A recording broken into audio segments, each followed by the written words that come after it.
Respected Mr. Om Birla ji, Honorable Speaker, the largest democratic system in our country, he is leading the parliamentary system. Please accept my best regards from the core of my heart. मंच पर हमारी राज्यसभा का deputy chairperson Harivansh ji है, मैं उनको आभार प्रकट करता हूं और उन्होंने बड़ा शानदार भाषण भी दिया है यहाँ इनॉग्रेशन जो हमारी चल रहा है सेशन। हरिवंश जी ये सिटी ऑफ जॉय कलकत्ता में पत्रकार के रूप में, मीडिया पर्सन के रूप में काम किया। मैं फिर एक बार उनको स्वागत और वंदन करता हूं। Mister Kiran Rijiju ji sitting on the dais, he is very well known person to me. उनका साथ मेरा पिछले कोई साल काम करने का मौका मिला, आगे भी मिलेगा। मैं किरण रिजिजू जी को मेरा दिल से आभार प्रकट करता हूं। ये पूरा जो अरेंजमेंट है, उनका अरेंजमेंट किया है हमारी स्पीकर साहब Rathindra Bose ji. He is a very dynamic energetic speaker of West Bengal legislative assembly. Please accept my best wishes to mister Rathindra Bose, our honourable speaker. Umesh Rai ji है, MOS parliamentary affairs and leader of opposition Ritabrata Banerjee. इस 2 दिन का जो महत्वपूर्ण कार्यक्रम है, ओरिएंटेशन हमारी जो कार्यक्रम, इसमें बहुत सारा प्रदेश से अध्यक्ष जी आया है, खास करके यूपी, मध्य प्रदेश, राजस्थान, ओडिशा, सिक्किम। मैं सबको पश्चिम बंगाल सरकार की ओर से तहे दिल से मैं वेलकम कर रहा हूं, आभार प्रकट कर रहा हूं। और the parliamentarian mister Premchand ji भी sitting in this house, I would like to convey my best wishes mister Premchand ji. আর আমার সাথে পশ্চিমবঙ্গ বিধানসভার সমস্ত সদস্যরা, আমার কলিগ মিনিস্টাররা এবং এই ব্যবস্থাপনা যারা করেছেন, স্পিকারের সচিবালয় এবং রাজ্য সরকারের আধিকারিক তারা আছেন।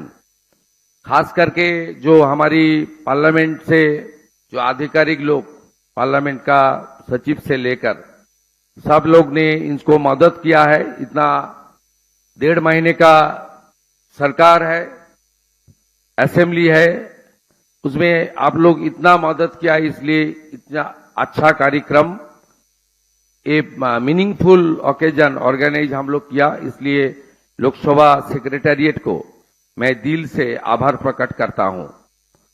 पहले तो मैं ज्यादा बात नहीं बोलूंगा, आज सब एमएलए लोग का इस ओरिएंटेशन कैंप में अच्छा करके सीखना है। जो बात कुछ दिन पहले कुछ पहले मिस्टर रिजिजू जी ने बताया, ये कोई पहली बार जो चुन के आता है उनको सीखना पड़ता है। इसलिए ये 2 दिन का कैंप में आप सबको सीखना पड़ेगा। लेकिन ये जो असेंबली है, इसका जो एक इतिहास है, ये सबको आज बोलना मैं चाहता हूं। ऑनरेबल स्पीकर साहब है mister Om Birla ji, other distinguished guest sitting on the dais. 1947 जब हमारी देश को बाइफरकेट करने के लिए बात चल रहा था ब्रिटिश का साथ, और उस वक्त ये बंगाल जो अनडिवाइडेड बंगाल था, ये कहां जाएगा? पाकिस्तान में जाएगा ना इंडिया में रहेगा? इसके ऊपर बहुत सारा बात हुआ, डिस्कशन हुआ, बहुत सारा चर्चा हुआ। Finally ruler दिदन time British, they directed कि प्लीज आप लोग जो आज जो असेंबली है विधानसभा, उनका नाम था आइन सभा, जो आप वहां जाओ, वहां जाकर मेजोरिटी का ओपिनियन लो, ओपिनियन लेकर आओ, उसका बाद हम लोग फैसला करेगा। ये undivided including east and west दोनों एक साथ पाकिस्तान में जाएगा ना, ईस्ट जाएगा पाकिस्तान में, वेस्ट रहेगा भारत में। देखिए उस वक्त डॉक्टर श्यामा प्रसाद मुखर्जी ने आईन सभा का मेंबर था, उन्होंने ये मुद्दा उठाया as per the direction and advice by the rural. ये कहां रहेगा, पूरा दिन बहस हुआ। उसका बाद 58 law makers casted their vote in favour of India and 21 in favour of Pakistan. इसलिए आज जो खास करके मैं बंगाल से आती हूं, सन ऑफ द सॉयल हूं, ये बंगाल भारत में है, इसके सबसे बड़ा डिसीजन इस असेंबली में ही हुआ था। ये नहीं होता तो पिछले क्या था, आने वाला दिन क्या होगा, वो तो बाद में है। आज जो हम भारत माता के चरण में हम लोग का आश्रय मिला है, ये पूरा श्रेय असेंबली का है, डॉक्टर श्यामा प्रसाद मुखर्जी का है। उनकी 125वां जन्म जयंती 6 तारीख है, उसको मैं मेरा दिल से नमन और वंदन करता हूं। और श्यामा प्रसाद मुखर्जी नहीं रहता तो हम लोग आज इतना भाषण देने का काम, चुनाव लड़ने का काम, जीतने का काम, राजनीति करने का काम हम लोग को मौका नहीं मिलता। ये हमारी आज का ये ओरिएंटेशन कैंप में सबको स्वीकार करना चाहिए। दूसरा, मैं तो डेली 5 बार आपका सामने बोलता हूं, लंबा रिश्ता है बंगाल का हार चुने हुए पॉलिटिकल पब्लिक रिप्रेजेंटेटिव का साथ, लेकिन मैं कुछ नेगेटिव नहीं बताऊंगा, लेकिन हालत बता रहा हूं। मेरा 4 बार हो गया एमएलए, 2 बार हो गया एमपी, तब मैं 6 टाइम लॉ मेकर बन गया जनता से वोट से। तब यहां जो सिस्टम पहले था, इतना बुरा सिस्टम पहले नहीं था। हमारी जितना भी चीफ मिनिस्टर का नाम हरबंश सिंह ने बताया, स्वतंत्र का बाद कॉन्स्टिट्यूशन जब हुआ उसका बाद इतना बुरा हालत बंगाल में नहीं था। पहले तो 34 इयर्स पार्टी ऑफिस से सब होता था, असेंबली से कुछ नहीं होता। और पिछले 15 साल तो क्या हुआ मैं आज नहीं बताऊंगा। ये एलओपी है, सब है, हम लोग एक साथ चल रहा है, अभी खड़ा करना है। मेरा अनुभव जो है 2006 का एमएलए, दी देन कम्युनिस्ट रूल, उसका बाद 2016, उसका बाद 21 एलओपी, वो जो असेंबली खास करके लीडर ऑफ अपोजिशन। अब ये कोई निंदा का बात नहीं है, अपना असेंबली का, आपका राज्यों का कोई निंदा करने का कोई चीफ मिनिस्टर का शोभा नहीं होता है। लेकिन मैं बता रहा हूं, यहां जो सिस्टम हो गया था, एमएलए एमपी का कोई मर्यादा नहीं है, कोई मर्यादा ही नहीं था। एक बीडीओ, एक थानादार, वो एमएलए का फोन भी नहीं पकड़ता था। हर डिस्ट्रिक्ट में दिशा कमेटी का मीटिंग भी नहीं होता था। कोई सरकारी कार्यक्रम, स्टेट गवर्नमेंट और central government, foundation stone laying, inauguration, उसमें आप लोग को इनविटेशन नहीं मिलता था।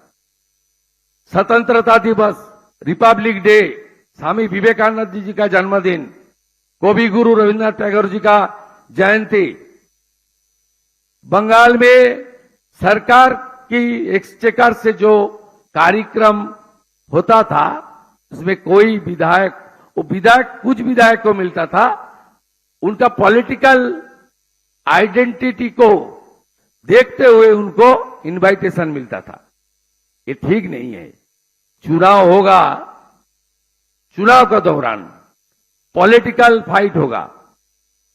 पिछले 5 साल में एलओपी था, एक भी एडमिनिस्ट्रेटिव मीटिंग में नहीं बुलाया। मुझे 5 बार असेंबली से सस्पेंड किया। 60 महीने के अंदर 11.5 महीने असेंबली का बाहर एलओपी था। हर बजट सेशन, इंपॉर्टेंट सेशन जब आता था उसको सस्पेंड कर दो, उसको सस्पेंड कर दो, इस तरीके से हालत था। लेकिन आज हालत बदल गया, जनता ने बदल दिया, पूरा मौसम बदल गया। मैंने 5 बार ये 1.5 महीने में एडमिनिस्ट्रेटिव रिव्यू मीटिंग किया, सब एमएलए को बुलाया, मेरा पार्टी का एमएलए लोग को भी बुलाया, ऑपोजिशन का एमएलए लोग को भी बुलाया। बजट हुआ हमारा, रूलिंग पार्टी का एमएलए का काम भी बजट में है, ऑपोजिशन का काम भी बजट में हम लोग रखा है। एक साथ बंगाल को खड़ा करना चाहिए। स्पीकर साहब मुझे बोल रहा था मंच पर, ये शुभेंदु जी बंगाल में पहले जैसे माहौल था वो बना दीजिए। इसमें इतना हाई रिच ह्यूमन रिसोर्स है, ये हमारी डिवोशनल कैपिटल है, श्री चैतन्य देव स्वामी विवेकानंद की भूमि है। इसको ये एजुकेशन हब है, ये इंडस्ट्री का हब है। यहां प्रकृति मां भगवान ने सब दिया है, इतना रॉ मटेरियल, इतना अच्छा गंगा माता, इतना बड़ा बे ऑफ बंगाल समुंदर, इतना खूबसूरत टाइगर हिल, इतना अच्छा हमारी फॉरेस्ट, इतना बड़ा बड़ा राजमार्ग, इतना अच्छा रेलवे कनेक्टिविटी, इतना बड़ा state. It's a gateway of entire north eastern, not only the north eastern, Nepal, Bangladesh, Bhutan, the neighbouring country, सब इस स्टेट के ऊपर डिपेंड करता है। इतना अच्छा अच्छा हमारी सी पोर्ट है, रिवर पोर्ट है, इतना मौका है, इतना हाई स्किल्ड पीपुल है, इतना ह्यूमन रिसोर्स में क्वालिटी है। जितना भी नोबेल मिला है देख लीजिए, सब बंगाल से आता है। इसको खड़ा करना चाहिए, मजबूत करना चाहिए। इसलिए प्रधानमंत्री नरेंद्र मोदी जी का जो आवाज, विकास भी होगा, विरासत भी होगा, यही अगले दिन बंगाल में लेकर जाना चाहिए। स्पीकर साहब मुझे एडवाइस किया है, वो बहुत अनुभवी नेता है, मेरा बड़ा भाई है, मुझे गाइड करता है।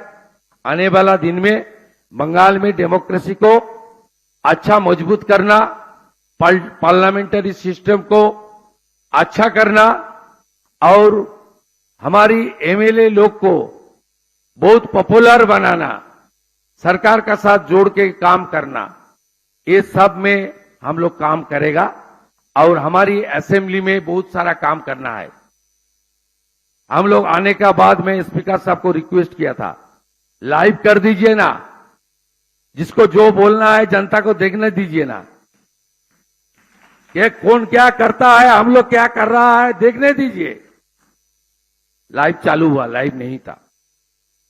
ये तो शर्म का बात है। पूरा आपका लोकसभा सेक्रेटेरिएट यहां है, दूसरा बड़ा बड़ा प्रदेश का स्पीकर साहब लोग है, यहां अभी भी वोटिंग होता है पेपर में, electronics voting meeting are not functioning. ये अच्छा बात नहीं है। सब लोग सुन रहा है, लाइव कर रहा है, इसको सुधारना चाहिए। असेंबली इंफ्रास्ट्रक्चर,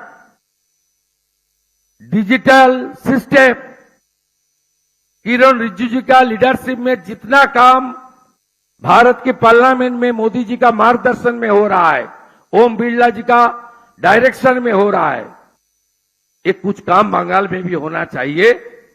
इसलिए बंगाल असेंबली, उनका लाइब्रेरी, उनका म्यूजियम, उनका इंफ्रास्ट्रक्चर, उनका सब जनता ओरिएंटेड होना चाहिए। बाबा साहेब आंबेडकर जी ने एक संविधान दिया है, जो हमारी फाइनल वर्ड है, उसमें 3 लाइन है, for the people, by the people, of the people, not for the party, not by the party, of the party. एक साथ काम करूंगा। इस ओरिएंटेशन कैंप में इतना जल्दी में स्पीकर साहब और उनकी जो डिपार्टमेंट है उन्होंने अरेंजमेंट किया। कुछ भूल होगा तो थोड़ा आप लोग कंसीडर कर देना। ये पहली बार है, आने वाला दिन में बंगाल फिर एक बार देश में लीड करेगा, इस उम्मीद का साथ मैं मेरा बात खत्म करता हूं। वंदे मातरम। एबीपी आनंद एगिए थाके एगिए राखे।